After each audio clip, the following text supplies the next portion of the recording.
तो यश भारत विशेष में जो खबर आप देखने जा रहे हैं वो बहुत इम्पोर्टेंट है और ज़रूरी भी, क्योंकि आपको बता दें कि जिस पद्धति से, जिस कल्चर से हम लोग निकले हैं, उस कल्चर को हम कहीं न कहीं छोड़ते जा रहे हैं, भूलते जा रहे हैं।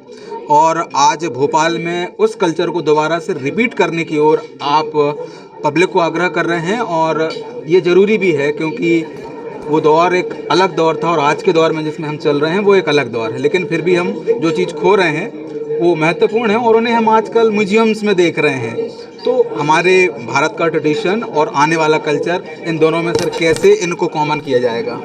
देखिए, Bhopal literature and art festival में लगभग 60 ऐसे सेशन हैं जिसमें प्रतिष्ठित वक्ता अपना मंतव्य देंगे विभिन्न राष्ट्रीय, अंतर्राष्ट्रीय, पर्यावरणीय और अन्य चैलेंजेस पर। एक प्रमुख अंग जो इस बार हमने रखा है वो ये है कि क्योंकि इस पर काफ़ी चर्चा भी चलती है कि और नौजवानों को शायद इतना आइडिया भी नहीं है, और उनको उसमें ये आइडिया दिलाना बहुत उपयुक्त और समीचीन है कि किस प्रकार से भारतीय संस्कृति और सभ्यता की अंतर्राष्ट्रीय स्तर पर मान्यता, महत्व और किस प्रकार से उसकी मजबूती थी, जो चारों तरफ विश्व में अपनी सुगंध फैला चुकी थी, लेकिन धीरे धीरे करके क्योंकि हम पाश्चात्य सभ्यता के अंतर्गत दबे रहे 1200 के बाद, तो किस प्रकार से हम अपने आप के प्रति जो हमारा गौरव था और जो हमारी खुद की आत्मसम्मान था उसको हम धीरे धीरे खो बैठे। तो ऐसी 3 किताबें हैं जिसको हम कवर कर रहे हैं। एक सैल्वेटोर बेबोन्स की किताब है जिसमें वो बता रहे हैं किस प्रकार से प्रजातंत्र जो है वो भारत से ही उपजा है, और वर्ल्ड को, वेस्टर्न वर्ल्ड को, वो भारत से ही प्रजातंत्रीय नियम, कानून और जो सिद्धांत हैं वो भारत से ही गए हैं। तो उसकी किताब का हम लॉन्च कर रहे हैं। फिर एक किताब प्रसेनजीत बासु साहब ने लिखी है, इंडिया रीबॉर्न, कि किस प्रकार से 2 शताब्दियों तक भारत दबा रहा, लेकिन आज फिर पुनः उसका रिवाइवल हो रहा है, उसकी संस्कृति और सभ्यता का।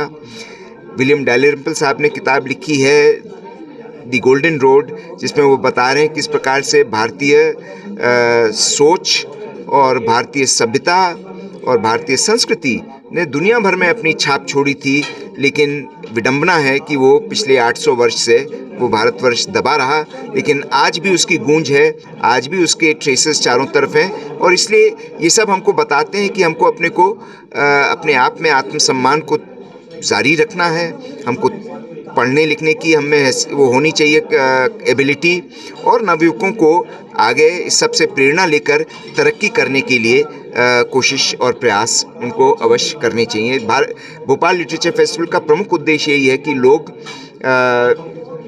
दुनिया से कनेक्ट हों। वर्ल्ड में बहुत कुछ हो रहा है, तो एक विंडो टू द वर्ल्ड उनको प्रदान हो जाए, जो हम इसके माध्यम से प्रेजेंट कर रहे हैं। सर 9 और 11 जनवरी को लिटरेचर और आर्ट का फेस्टिवल आपके माध्यम से होने वाला है, जिसमें विचार, हाँ, साहित्य और कला का संगम आप कह रहे हैं। अलग अलग स्तर से यहाँ पर जो लोग आएंगे वो अपनी अपनी प्रतिभा का प्रदर्शन भी करेंगे। तो वो ऑल इंडिया से आने वाले हैं, और इसमें कौन मुख्य अतिथि बतौर आने वाले हैं? देखिए, सभी हमारे जो अतिथि हैं, ज़्यादातर जितने स्पीकर्स हैं वो दिल्ली, बम्बई, कलकत्ता, चेन्नई, बेंगलोर से आ रहे हैं। सभी बहुत प्रतिष्ठित हैं। आपको शेड्यूल में आप देखिएगा करीब 70 ऐसे ऑथर और वक्ता हैं जो बाहर से आ रहे हैं। कुछ लोगों को भोपाल के जो प्रतिष्ठित लेखक हैं या थिंकर हैं उनको भी हमने रखा है उनके साथ, बट ज़्यादातर लोग दिल्ली, बम्बई से आ रहे हैं। सर टाटा ग्रुप के भी कुछ पर्सनालिटीज़ यहाँ पर आने वाली हैं जो उस कार्यक्रम को टाटा ग्रुप का जो उनकी जो सर्वमान्य सबसे प्रमुख संस्था है टाटा सन्स, उसके chief executive officer Siddharth Sharma ji भी आ रहे हैं। तो बहुत रुचि है लोगों में, बहुत उत्साह है, और एक बहुत अच्छा कार्यक्रम होगा जो मैं चाहता हूं न केवल भोपाल के बल्कि पूरे मध्य प्रदेश के लोग इसमें उत्सुकता से भागीदार करें। सर एक चीज़ और हम देख रहे हैं कि जिस तरह से नई जनरेशन आगे बढ़ रही है, इलेक्ट्रॉनिक युग आ रहा है, चल भी रहा है, तो सर पूर्व की जो पद्धति है उनको युवा कैसे अमल में लाएगा? क्या ये एक डिफ़िकल्ट विषय नहीं है क्या? बहुत डिफ़िकल्ट विषय है, और युवाओं को अगर हम अपने साथ नहीं जोड़ पाए और उनको आकर्षित नहीं कर पाए तो वो हमसे बिछुड़ जाएंगे, और वो अपने अपने आज सोशल मीडिया और अन्य तंत्र हैं, यंत्र हैं जिस पर उनकी भागीदारी की वजह से उनका समय बर्बाद हो रहा है। इस प्रकार के इवेंट्स करने की वजह से उनका जो ध्यान है वो केंद्रित होगा और वो उसको एक सही डायरेक्शन मिलेगा और वो एक अच्छी चीज़ सीखेंगे, देखेंगे अच्छे लोग किस तरह से बोलते हैं, किस तरह से लिखते हैं, किस तरीके के उनके विचार हैं, उससे वो आइडियाज़ निकालेंगे। क्योंकि सबसे ज़रूरी है कि आइडियाज़ आपके पास अच्छे होने चाहिए। अगर आपके पास आइडियाज़ ही अच्छी नहीं हैं तो आप क्या अनुसंधान करेंगे, क्या रिसर्च करेंगे।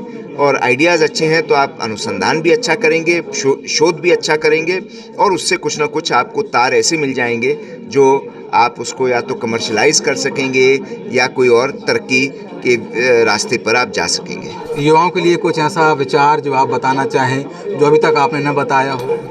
मैं यही कहना चाहूँगा कि ऐसा मौका कभी ना खोएं, क्योंकि ये मौके रोज़ रोज़ नहीं आते, बहुत ही दुर्लभ हैं और उनको अपने को भाग्यशाली समझना चाहिए कि उनके लिए ये परोसा जा रहा है। अमूमन लोग दिल्ली, मुंबई, विलायत में जाते हैं इस प्रकार के इवेंट अटेंड करने के लिए। जब कोल्ड प्ले का कॉन्सर्ट हुआ था, लोग लाखों की संख्या में करोड़ों रुपए खर्च करके गए, बट यहाँ उससे भी ज़्यादा महत्वपूर्ण मेरे विचार में नॉलेज सेशंस हो रहे हैं, उसमें लोगों को ज़रूर रुचि लेकर भागीदारी देनी चाहिए। सर, यहाँ पे जो लोग कॉम्पिटिटर्स रहेंगे उनके लिए क्या मुख्य रहेगा जिससे वो ललायित हों और आएँ और अपना प्रदर्शन? हमारे बहुत सारे अच्छे पुरस्कार रहेंगे। फूड कोर्ट होगा, फूड कोर्ट में वो जो भी अपने चॉइस की चीज़ें हैं वो खा सकते हैं और बहुत कुछ उनको देखने को मिलेगा, उससे वो आकर्षित होंगे। वाकई VLF यानी मध्य प्रदेश की धरा से पूरे भारतवर्ष को आमंत्रण है कि आएँ, अपनी अपनी विधाएँ, अपनी अपनी कलाएँ और अपनी अपनी जो काम करने की रुचियाँ हैं उसको आगे लेकर आएँ ताकि लोग देखें, लोग प्रभावित हों और आने वाले कल का बेहतर निर्माण कर सकें। फिलहाल वीडियो जर्नलिस्ट संकेत कुमार के साथ सलमान गनी, यश भारत, भोपाल।